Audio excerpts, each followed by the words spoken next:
Hello and welcome to the Federal. I am Nilanjan Mukhopadhyay, your host for the program Off the Beaten Track. In early December, Vice President Jagdeep Dhankar delivered the L.M. Singhvi Memorial Lecture in which he made certain contentious remarks. Mr. Dhankar practiced in the Supreme Court for several years before becoming the Governor of West Bengal, the office from where he came to the Vice Presidency. He thereby has a point of view on legal issues. He termed the 2015 judgment of the Supreme Court, in which the National Judicial Appointments Commission Act was struck down as being unconstitutional, as a too serious issue. He added that a law passed by Parliament, which reflect will of people, was undone by the apex court. The Vice President underlined the Constitution's preamble, which mentions we the people, and that Parliament reflects the will of the people. Mr. Dhankar said that the power of the people expressed through a legitimate platform was undone. The world does not know of any such instance. This viewpoint was more or less reiterated in his maiden address to the Rajya Sabha. Any incursion by one institution in the domain of the other has the potential to upset the governance apple cart. That's what he said. Similar views were aired by the Union Law Minister Kiran Rijiju. On one occasion, he said that the government had no plan to reintroduce the NJAC, and on another occasion, he said striking down the law was wrong. Are we witnessing another episode of the two arms of state, legislature and executive, locking horns collectively with the third arm, that is the judiciary? Are we seeing an attempt to bring back the NJAC? Who's correct and who's wrong? Or are both sides partially correct and equally wrong? I am joined today by Chakshu Roy, who heads the legislative and the civic engagements initiatives at the PRS Legislative Research. He will help us to navigate through this complex web of issues. Chakshu Roy, welcome to the program, first of all, and thank you very much for sparing your valuable time to come and discuss and shed light on this very important issue that we are going to be speaking about. I would like to begin with what we call the sense of an expert. Just the way that you have sense of the house, I would like to seek your sense of the expert. The sequence of events, the Vice President's statement, a few also made by the Chief Justice of India, including that dominant groups morality creeps into lawmaking, and that it is the duty of the Supreme Court to listen to the cry for liberty of the citizens. And also what the Minister for Law has said. So looking at this from a macro picture, how unsettling, or is it a very regular kind of a development? Mr. Roy, please. Thank you, Nilanjanji, for having me on your show. It is always very interesting to see the different arms of our constitution engaging with each other. Now, in any constitutional scheme of things, every constitutional arm has a specific role. So, for example, in some democracies, there is a clear separation between the executive, the legislature, and the judiciary. Yes, in other democracies, the demarcation is slightly more, how should I say, gray or overlapping. Right. So, for example, in the United States, there's a very clear distinction between the three arms of democracy, the three arms of the democratic state. In the UK, the parliament is supreme, and the courts, have limited role when parliament passes a law. Right. In India, we have a little bit of an overlap between what the executive does, what the parliament does, and what the judiciary does. Now, conventionally, these three arms, the executive, which is the government, the legislatures, and the judiciary have very distinct function. And the distinct function is that the legislature is supposed to make laws. The parliament will decide as to what the legal system for the nation would be, and the state legislatures will decide on subjects which the constitution says, for example, health or education. The state legislatures will decide on that. Then the government goes ahead and implements these laws. So if the parliament has passed a law, there's an executive machinery on the ground which will work to ensure that that law is followed. And whenever there is a discrepancy or whenever there is a question that raised about the efficacy of law or the constitutionality of the law, that is a decision that is going to go to the judiciary, and the judiciary will then be the sole arbiter of that.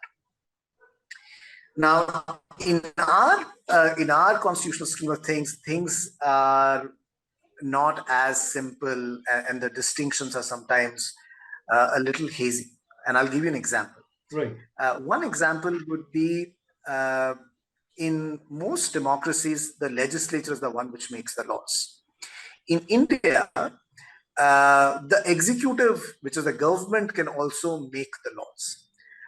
To give you an example, our constitution allows the ordinance making power to the government, which means that when legislature is not in session, the government can go ahead and promulgate a law. The president will sign off on it. Obviously, when parliament meets the next time around, then the parliament has to take a look at that law and then pass it or disapprove it.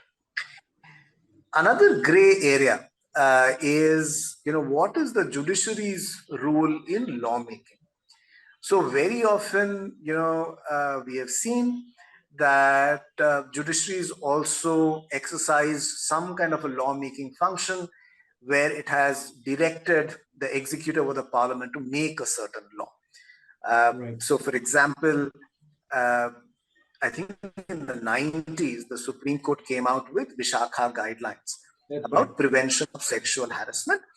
And the court then, recommended that the government go ahead and make that law. It took some time, but then the law was eventually passed by parliament. So in our democracy, the lines which should have been very clear-cut laid out by the constitution, to a certain extent, have been blurred. And that blurring has happened for a variety of reasons, and I'm happy to go into that further into the discussion with you. Right. Now, in this particular case, it seems quite clearly that the vice president does not approve of, or rather, he does not think that it was a correct decision of the Supreme Court that in 2015 they struck down the NJAC Act, which was passed by Parliament. Certain phrases have been used by the Vice President. He's used phrases like parliamentary sovereignty and disregard of people's mandate. Now, one question is that are these very harsh phrases? And also, by saying that people's mandate, laying so much of emphasis on this, are we actually, what we can say, that moving towards using a democratic mandate to acquire some kind of an absolute power which is beyond judicial scrutiny? Are we heading in that? So this is interesting. Over the years, there's always been a discussion about what is the power of parliament vis-a-vis the constitution. Okay. Now, if we look at the very first constitutional amendment that was done, it was done in 1951. We didn't have a full parliament because that was a transition period. And during that time, we did our first constitutional amendment and we made some changes to our fundamental rights. Now, that constitutional amendment happened because the courts, in the discussion in Parliament, it was said that the courts were interpreting the Constitution and the freedom of speech and expression in a manner that it was being used by elements which might destabilize the country. And during that time, an interesting debate happened in Parliament. The first, question that was asked was that the legislature, which was there in 1951, which wasn't a fully elected legislature because the general elections had not happened by then, did it have the mandate to amend the Constitution? the Supreme Court in a case held that Parliament had the mandate or Parliament had the ability to amend the Constitution. And the debate inside the House was also that the Constitution was going to be a document which will go through changes. Right. Now, subsequently, what happened was that in a number of celebrated cases, the Supreme Court came out with a framework, and the framework was what is called the basic structure of the Constitution. We are in fact at the moment in the 50th year of the hearing on the basics, as the very famous Keshavananda Bharati case. The hearing started towards this time in 1972, and in a few months in 1973, they came out with the setting down the basic structure doctrine, what it is called. Correct. Now, in that basic structure doctrine, there are more legal experts and there's a lot been written about it. But what basically the Supreme Court said was that there are some parts of the Constitution which are sacrosanct. And it was not really clearly laid out as to which exactly those parts are, but there were some illustrations that were given. So, for example, fundamental rights is a sacrosanct part of the Constitution, and the government cannot go ahead and, tamper with it, or Parliament cannot go ahead and tamper with it. And there were a couple of other areas that were laid out. Now, one reason as to, this current dialogue between the Supreme Court and the parliamentary institution is regarding the independence of the judiciary. And in that particular, in the case of the Bharati case, judicial independence was also held to be part of the basic structure. Now, what does exactly just judicial independence mean? Does it mean appointment of judges also comes under the judicial independence forum or not?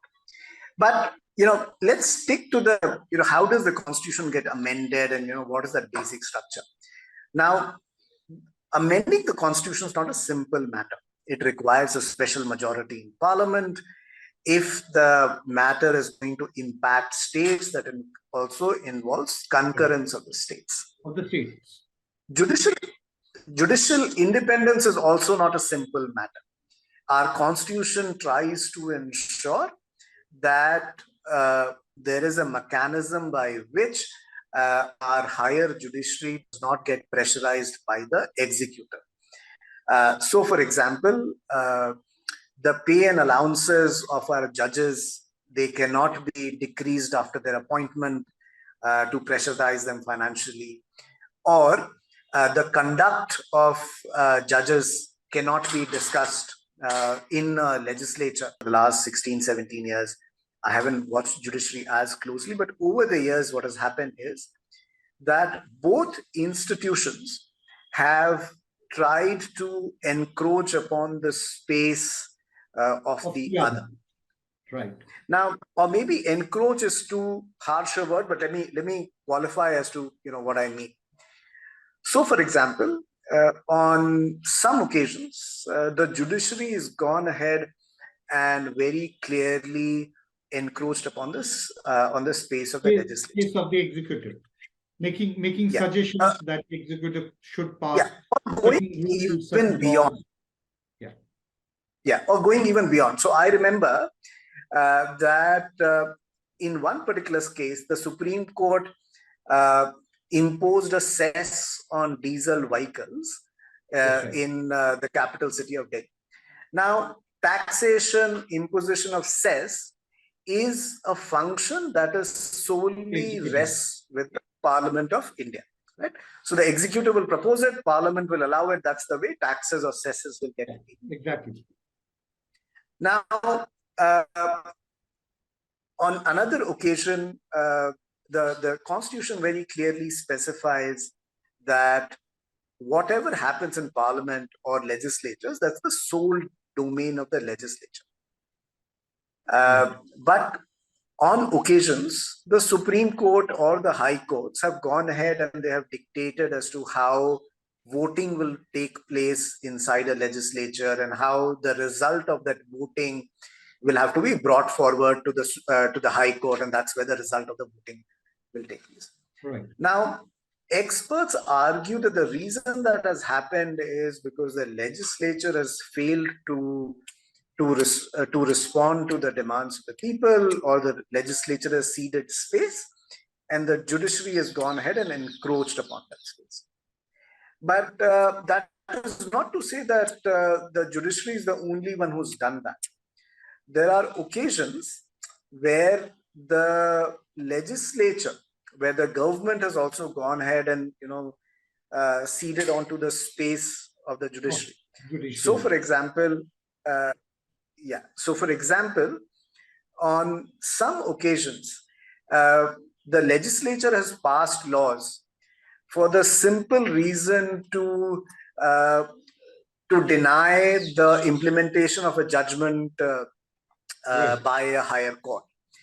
So it's happened on both sides. So the legislature has done something, please done something. And let me just conclude my answer. This conflict between the legislature and the judiciary is not a new one. It has existed for some time. The current flashpoint is around the appointment of judges. And that's a conversation which requires a little more nuance than what has currently come out in the media deliberations. Right. On this matter of appointment of judges, actually it is looked in very black and white terms, especially in the discourse which has been conducted in the media also. Primarily the positions being understood is that the government's sense is that why should we not be the ones to be actually appointing the judges? The judges, the judiciary feeling that we should be the ones who should continue to appoint judges. So each one, because of their certain positions, have been using various strategies to actually convey their position more strongly and emphatically. In this particular case, what has happened is that a law was passed which took away, so to say, the powers of the judiciary to appoint their fellow judges. And then they decided the law was passed and the Supreme Court set it aside. So the executive and the legislature is not very happy about it, and being articulated at the moment by the vice president and the law minister. But very peculiarly, if you look at it, since 2015, it is 7 years has passed since that judgment. There has been no appeal on that particular judgment to the best of my knowledge. Moreover, if you actually look at the statements of the minister, the law minister, also in the recent past, immediately after that, it's fluctuated from a position we do not have a statement that we do not have any plans of reintroducing the NJAC. But then again says that question of appointment of judges needs to be looked into. And then making very veiled suggestion about this huge pendency of court cases, which is actually a big problem in India, and saying that it is primarily because we are not able to resolve the issue of appointing of judges. So somehow or the other, we find that the executive and the legislature is putting the blame at the doorstep of the judiciary. This is what one gets the sense. I would like your sense of it. Nilanjan, you're right in one thing, which is the issue is not as black and white. So, for example, let's say pendency of cases. Pendency of cases is a function not only of the number of judges available, but also the quality of laws passed. So, for example, even if you had enough number of judges, but if laws were passed by the legislature, which led to an increase in litigation, that would, ensure that there's a lot more burden on the courts. The appointment of judges is also not a very black and white issue.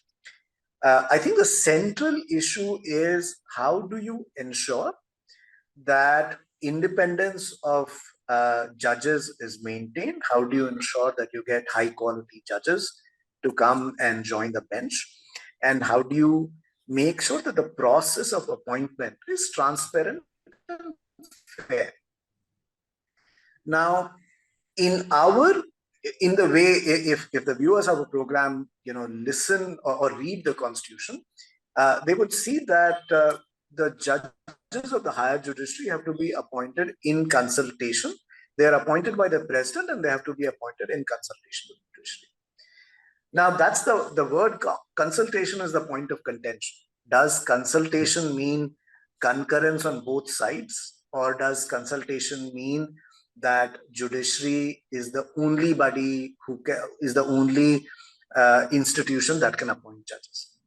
Now, over the years, what has happened is that the appointment of judges has become, judiciary has taken upon itself the mandate for appointment of judges through a system of collegium. There have been some, criticism of the system of collegium from within the judiciary itself also. But I think the larger question to think about there is, how do you ensure a system wherein there are not inherent conflicts to be built in?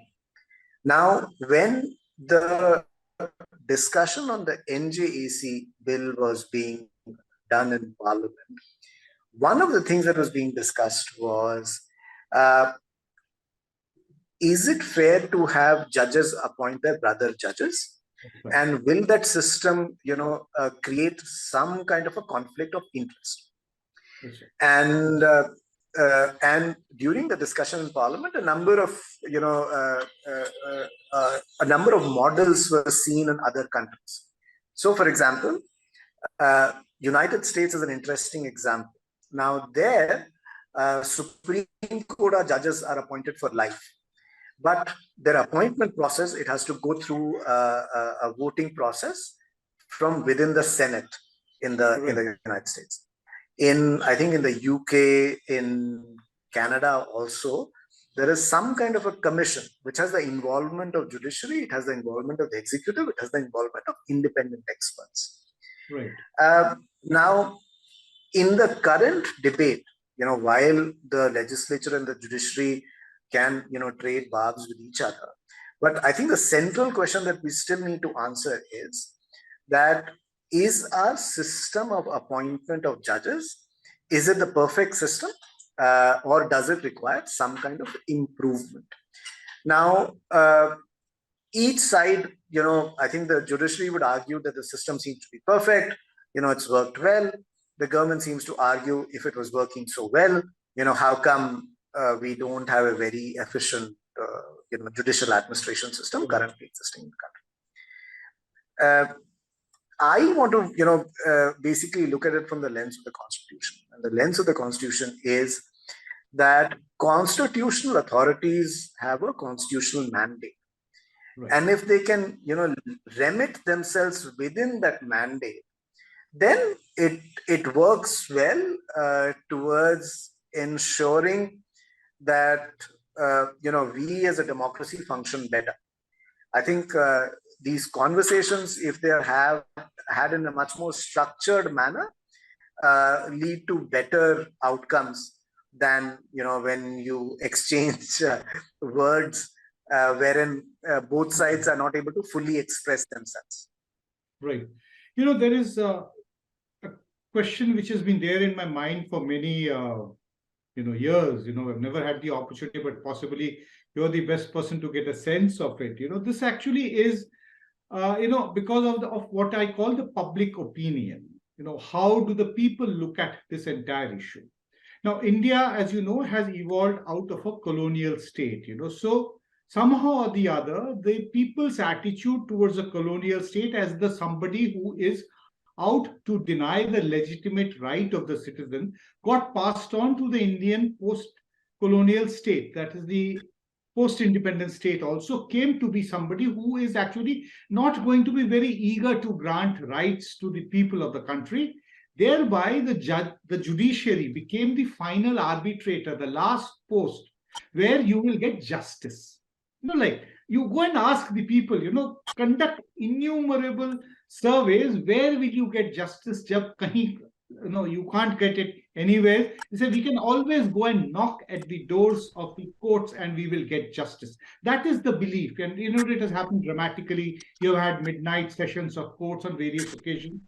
So as a result of which, any attempt on part of the executive and the legislature to whittle down the powers and the independence of the judiciary tends to backfire unless what is happening now, this is backed by an ideological, platform. There is a certain ideological, offensive which is continuing with what the legislature and the executive is trying to do, and using the people's mandate as that we have the people's mandate. Who is the judiciary? They are just appointed, self-appointed people. How do you look at this entire question which has troubled me of the judiciary being seen as the last dispenser of justice, and it now possibly being tried to be changed by the government and the legislature? Nilanjanji, you bring a very interesting point of discussion. And across the world, public representatives don't perhaps enjoy public confidence. The moral authority usually does not rest with public representatives. That's right. And as you rightly pointed out, the moral advantage or the people's advantage rests with the judiciary, because the judiciary is seen to be that final court where people can get their cases. Right. Now, it is also interesting that both institutions, I'm not getting into the ideological question, but Right. both institutions, the public representatives, because they've been voted by the people, and the judiciary, which enjoys the public moral support, have used their respective strengths to transcend into each other's territory. Right. Right. And it has happened all throughout. It has started happening from independence, and it continues till today. Right. I think what we need to really discuss is that these are occasions. Every time these questions come up, these are occasions not for questioning as to who's transgressing into whose territory, but these are occasions of deliberating upon what is the constitutional morality. What did the Constitution think about it? And as we as institutions, are we fulfilling that? Because very often what we do is that the public debate gets reduced to individuals, the current Chief Justice, the current Vice President. But these are institutions that will outlive you and me. And we have to ensure that somehow these institutions work in constitutional harmony. And how do you achieve that harmony? I don't think that harmony will be achieved if people don't sit and discuss things across the table. I'm sure there are things that both sides want to say to each other. Right. And perhaps they could figure out a mechanism of having that conversation. The judiciary can have that conversation that, listen, there is a lot of load on us, and the legislature can have that conversation that on some occasions you've gone too far and done things that which shouldn't have been done by. Right. So for me, these times when discussions around the NJC come up, these are times for a broader discussion on the constitutional role of the two authorities, rather than a narrow discussion upon who gets to who and how. But I think you have put it very well. This has to be actually a dialogue which has to continue, and we cannot have it over headline grabbing statements. Unfortunately, what has happened so far, at least in the month of December, we have essentially had very important people of various arms of the state, but making statements which are very good for headline, but it actually is not going to lead to any dialogue, so that able to find a way out and actually work for the benefit of the people. My last thought which comes to my mind, and I'll sign out on this particular number, is that it's time, possibly, do you think that for the legislature and the executive not to weaponize the mandate which it has, the people's support which is being done appointed by the Vice President.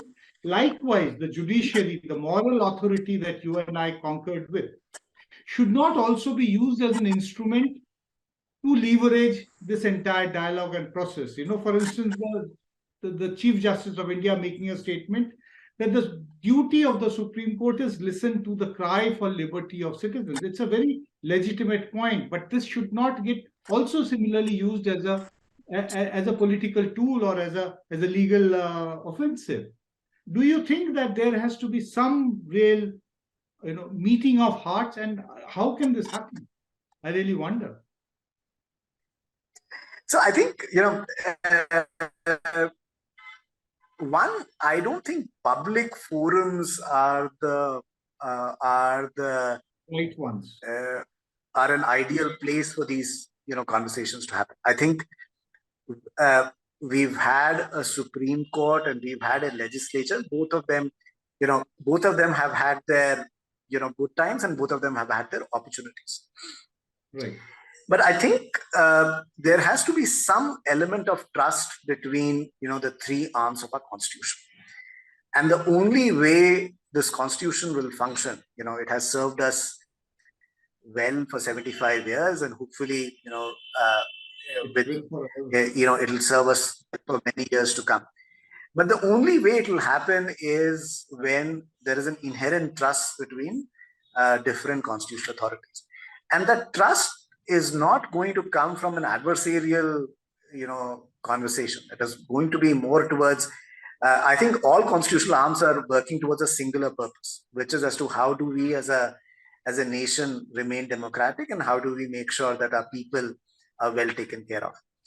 And for that conversation, whether it happens from within the legislature, from within the judiciary, and I think all arms will have to do some kind of introspection. Right. I don't think it's going to be a simple matter of, I am right and you are wrong. Right. It has to be a much more nuanced debate than a binary debate that has so far been indulged. Thank you very much. Actually what has to be done is that all the arms have to stop talking at each other, but they have to talk with each other. That is the basic approach which has to be there. They have to sit down and actually bring the temperature down. This kind of public statements is really not going to take us any forward in the 75th year, and also 50 years after the basic structure doctrine of the Constitution being inviolable. These are very important things that over which we need to continue having a dialogue. Thank you, Chakshu Roy, for coming and joining on this very important discussion. Thank you very much once again. Thank you, Nilanjan.